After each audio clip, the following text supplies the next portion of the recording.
बात करनाल की MBBS students के प्रदर्शन का 29वां दिन है और लगातार एमबीबीएस के स्टूडेंट्स अपनी मांग को लेकर सरकार को चेताते नजर आए। हालांकि बातचीत का सिलसिला शुरू हुआ लेकिन अभी तक बातचीत बेनतीजा रही है। बॉन्ड पॉलिसी को लेकर लगातार प्रदर्शन जारी है। डिप्टी सीएम से मिलने से छात्रों को रोका गया, ये जानकारी निकलकर सामने आई है। एमबीबीएस छात्रों को पुलिस ने रोक दिया था। एमबीबीएस स्टूडेंट्स ने आरोप भी लगाया है कि हमारे साथ पुलिस ने धोखा किया है और पुलिस ने हमें पहले जाने से रोक दिया। एमबीबीएस के छात्र ये आरोप लगाते नजर आए हैं। कल चंडीगढ़ में मुख्यमंत्री से मिलेंगे एमबीबीएस छात्र। एक उम्मीद की किरण है कि अब ये जो धरना है ये समाप्त हो सकता है, लेकिन ऐसा होता हुआ दिखाई देगा क्या, ये सवाल बड़ा है। लेकिन क्या ये मामला था वो जानना जरूरी है। एक रिपोर्ट आप देखिए। सीएम साहब ने बुला रखा, क्यों मिलने देंगे, क्यों मिलने देंगे? कोई मुलाकात नहीं हुई। उन्होंने हमें बाहर 15 मिनट तक रोका रखा। पीछे से जो है दुष्यंत चौटाला जी चले गए। से भी सुरक्षा की अगर जरूरत पड़ती है, सवाल ही नहीं रह जाता है। बॉन्ड पॉलिसी को लेकर एमबीबीएस स्टूडेंट का प्रदर्शन लगातार जारी है। स्टूडेंट हर कोशिश कर रहे हैं कि उनकी बात सरकार तक पहुंचे। चंडीगढ़ में भी मीटिंग्स का दौर जारी है, लेकिन समस्या का हल अभी तक नहीं निकल पाया। मंगलवार को हरियाणा के उप मुख्यमंत्री दुष्यंत चौटाला करनाल में पहुंचे। हड़ताल पर बैठे कुछ छात्र उनसे मिलकर अपनी बात उनके सामने रखना चाहते थे। इसके लिए 5 स्टूडेंट्स कॉलेज से निकले, पर उन्हें रास्ते में रोक लिया गया। दुष्यंत चौटाला जाट धर्मशाला में कार्यकर्ताओं से मिलने के लिए पहुंचे थे, लेकिन 300 मीटर पहले ही एमबीबीएस स्टूडेंट्स को रोक लिया गया। काफी देर तक रोके जाने के बाद जब स्टूडेंट्स जाने के लिए जिद करने लगे तो पुलिस ने अपनी गाड़ी में बिठाया और वहां लेकर गए, लेकिन तब तक दुष्यंत चौटाला जा चुके थे। क्यों ऐसे कोई इसलिए अपॉइंटमेंट था आपका? आप सीएम साहब ने बुलाए हैं, बुलाए हो गया? सीएम साहब ने बुला रखा, क्यों मिलने देंगे, क्यों मिलने देंगे? जनता की आवाज हम अपने सीएम के सामने ना रखें, किसके सामने रखें? अपने सीएम के सामने। कल टाइम है आपका, हम अपने कल सीएम साहब हमारे घर में आए हुए हैं। अरे कल सीएम साहब हमारे घर में आ जाए, आप सुने नहीं रहे? हमारे घर में आ जाए। कल सीएम साहब का टाइम है ना। मैं कह रहा हूँ कि हमारे यहाँ पे आज जब आए हुए हैं तो हम मकसूद है, वो तो पता है नहीं रहा। डिप्टी सीएम से न मिलने देने पर एमबीबीएस स्टूडेंट्स ने आरोप लगाया कि उनके साथ धोखा हुआ और उन्हें जानबूझकर डिप्टी सीएम से मिलने से रोका गया। जब डिप्टी सीएम चले गए तो छात्रों को गाड़ी में बिठाकर वहां ले जाया गया। इसी बात को लेकर एमबीबीएस स्टूडेंट्स की पुलिस के अधिकारियों के साथ कहासुनी हुई। दिया गया। देखिए, आज का ये था कि आज जब करनाल में डिप्टी सीएम आए हुए हैं तो आम जनता के बीच में आए हुए हैं, तो हमारा भी ये बनता था कि हम भी अपनी बात है वो डिप्टी सीएम साहब तक पहुंचा पाएं, अच्छे तरीके से पहुंचा पाए, शांतिपूर्वक तरीके से पहुंचाया जाए। हालांकि वो वीआईपी है, लेकिन है तो जनता के सेवक। अगर जनता की बात वो नहीं सुनेंगे, बात करने का इवन आसपास भी आने का मौका नहीं दिया जाएगा, तो ये तो नाइंसाफी हमारे साथ। तो आपकी मुलाकात नहीं हो जी पाई? नहीं। और दूसरी बात, धोखे से दूसरी बार हुआ है। पहले जब सीएम साहब आए थे डिस्ट्रिक्ट के अंदर, करनाल के अंदर आए थे मंगल सेन ऑडिटोरियम के अंदर, उस दिन भी सेम किया गया हमारे साथ। हमने इंटीमेशन दिया और तुरंत ही कॉलेज के आगे हमें उस दिन तो कॉलेज से ही बाहर नहीं निकलने दिया गया। और ये कहते हैं कि वीआईपी की सुरक्षा है, डॉक्टरों से भी सुरक्षा की अगर जरूरत पड़ती है तो आप सुरक्षा सवाल ही नहीं रह जाता है। हम कल्पना चावला से 5 बच्चे डिप्टी सीएम सर से मिलने निकले थे। हम उनको बस ज्ञापन देना चाहते थे, हम बताना चाहते थे कि बॉन्ड पॉलिसी में ये खामियां हैं और जब भी सरकार इस बात पर फैसला ले तो इस बात को अमल में किया जाए। परंतु हमें यहाँ पर बाहर नाके पर पुलिस की बटालियन ने रोका है। उन्होंने कहा है कि हम आपको पैदल भी नहीं जाने देंगे अंदर। बोल रहे हैं डिप्टी सीएम सर की सुरक्षा का मामला है, तो किसी डॉक्टर से, किसी नेता को डरने की क्या जरूरत है? आप खुद सोचिए, कोई हम में से आपको आंदोलनकारी लग रहा है क्या? एक व्हाइट कोट की अगर इज्जत नहीं कर पा रहे हैं तो फिर आप समझ सकते हैं कि किस लेवल तक सरकार जा रही है। हुई? जी नहीं हुई। हमारे दिया गया। उसके बाद जब हमने बार बार विरोध किया, हमने कहा कि हम पैदल जाने को मजबूर हो गए हैं, अब टाइम निकलता जा रहा है, डिप्टी सीएम सर वहाँ से चले जाएंगे। उसके बाद हमें एक गाड़ी में बिठाकर यहाँ पर लाया गया, तब तक पता चला कि डिप्टी सीएम सर जा चुके थे। चावला से शांतिपूर्वक 5 बच्चे कल्पना चावला से निकले और यहाँ पे जाट धर्मशाला तक पहुंचे, क्योंकि हमें दुष्यंत चौटाला जी से अपनी बात रखनी थी। हमारे पास हमारा मेमोरेंडम उनके पास पहुँचाना था ताकि वो हमारी बात आगे तक पहुँचाए। हमने किसी भी रूल का वायलेशन नहीं किया, हम शांतिपूर्वक यहाँ तक आए। उसके बाद भी हमें बाहर ही रोक दिया गया, हमें अंदर तक नहीं आने दिया। हम ये पूछना चाहते हैं, जब हम यहाँ पे शांतिपूर्वक अपनी बात रख रहे थे उसके बाद हमें बाहर क्यों रोका गया? और एसएचओ द्वारा झूठा आश्वासन दिया कि हम तुम्हें बाहर मिलवाएंगे। मुलाकात नहीं हुई? कोई मुलाकात नहीं हुई। उन्होंने हमें बाहर 15 मिनट तक रोका रखा। पीछे से जो है दुष्यंत चौटाला जी चले गए। आपको बता दें कि बॉन्ड पॉलिसी के खिलाफ करीब 1 महीने से एमबीबीएस छात्र ये प्रदर्शन कर रहे हैं। राज्य के कई जिलों में छात्रों का ये प्रदर्शन जारी है, जिसके चलते सोमवार को भी ज्यादातर निजी अस्पतालों की ओपीडी बंद रही और मरीजों को काफी परेशान होना पड़ा। छात्रों का ये कहना है कि अगर जल्द हमारी मांगे पूरी नहीं की गई, इमरजेंसी सेवाएं भी बंद कर दी जाएंगी। इसी बीच बड़ी खबर ये आई कि 30 नवंबर दोपहर 2 बजे मुख्यमंत्री मनोहर लाल से एमबीबीएस छात्रों की मुलाकात हो सकती है।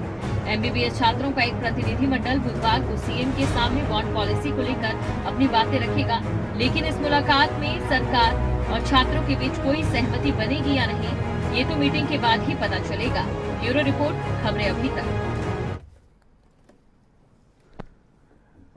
और इस पूरे मामले को लेकर एक जानकारी ये भी निकलकर सामने आ रही है कि हो सकता है कि जो धरना लगातार करीब 1 महीने से चल रहा है समाप्त हो जाए, क्योंकि हरियाणा के मुख्यमंत्री मनोहर लाल खुद गंभीर है और वो छात्रों की मांगों को सुनना भी चाहते हैं और ये मुलाकात जो कल होने वाली है काफी महत्वपूर्ण है।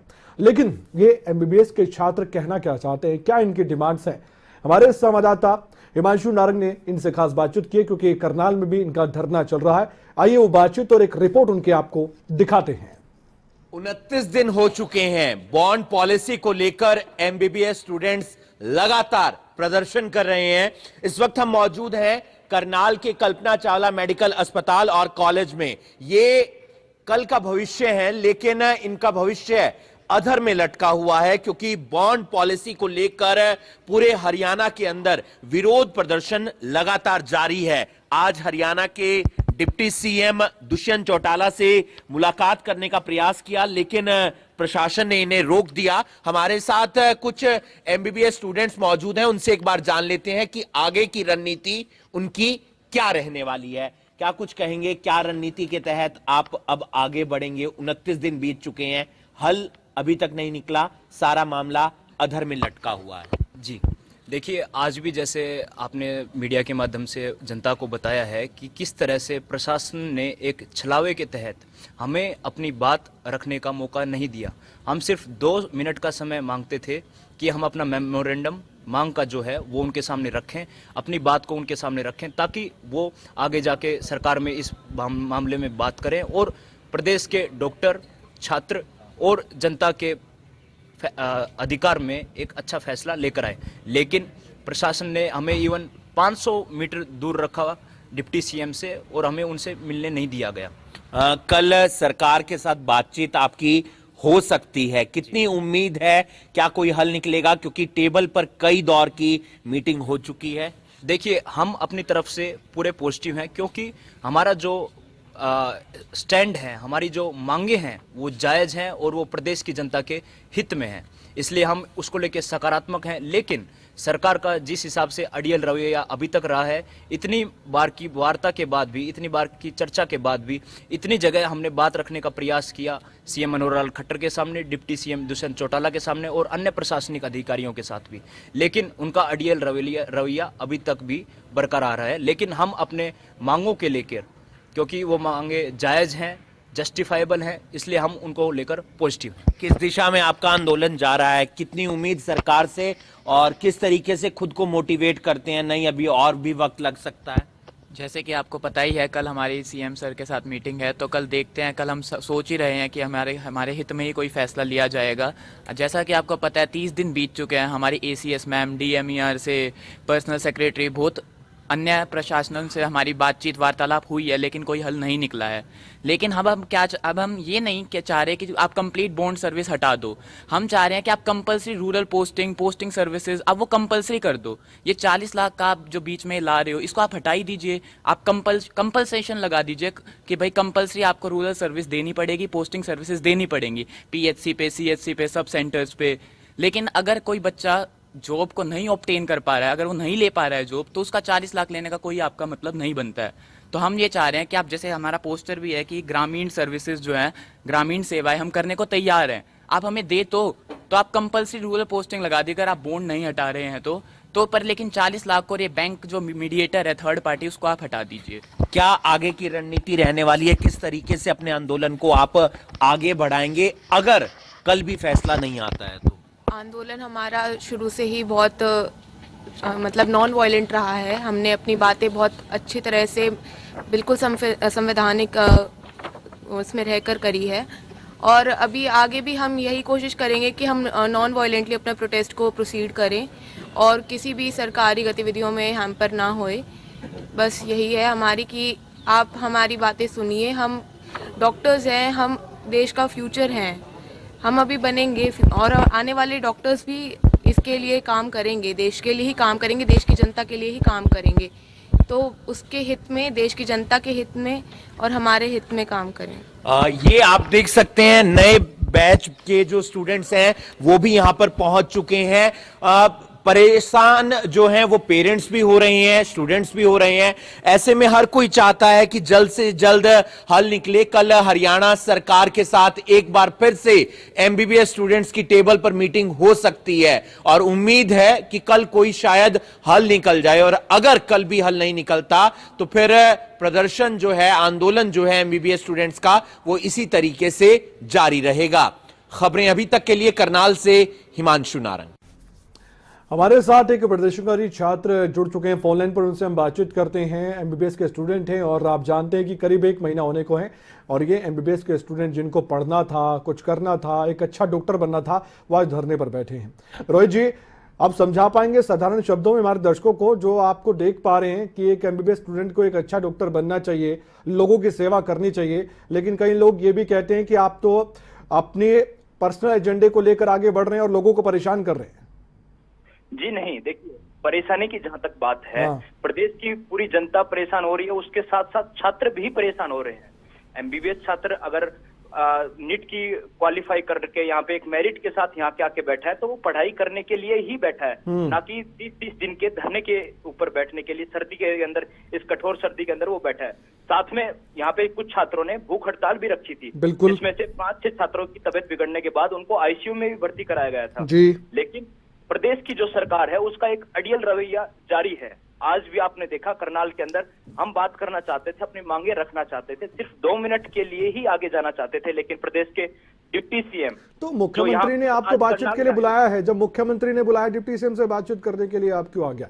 आपको पता है कि डिप्टी सीएम वहां पर आए, अपने कार्यक्रम में आए हैं, आप विरोध प्रदर्शन कर रहे हैं, सिक्योरिटी भी तो होती है किसी की और एक प्रोटोकॉल है सर। ऑफ कोर्स प्रोटोकॉल, देखिए प्रोटोकॉल अपनी जगह है, लेकिन क्या प्रदेश की जनता की यह इश्यू नहीं बनता है कि वो अपना जो प्लेटफॉर्म तो दिया है ना, आपका एक प्रतिनिधिमंडल जब सरकार से मिलने जा रहा है तो आप वहां पर डिप्टी सीएम को रोक कर क्या कहेंगे उनको, जब आपको मुलाकात का समय मिल चुका है? या तो हरियाणा के मुख्यमंत्री ने ना बुलाया आपको? जी, हम सिर्फ इतना चाहते हैं कि डिप्टी सीएम साहब भी जब हमारे यहाँ करनाल में आए हुए हैं, हमारी मांगों को सुने और अपनी सरकार के सामने, सीएम महोदय के सामने अपने बातों को रखें।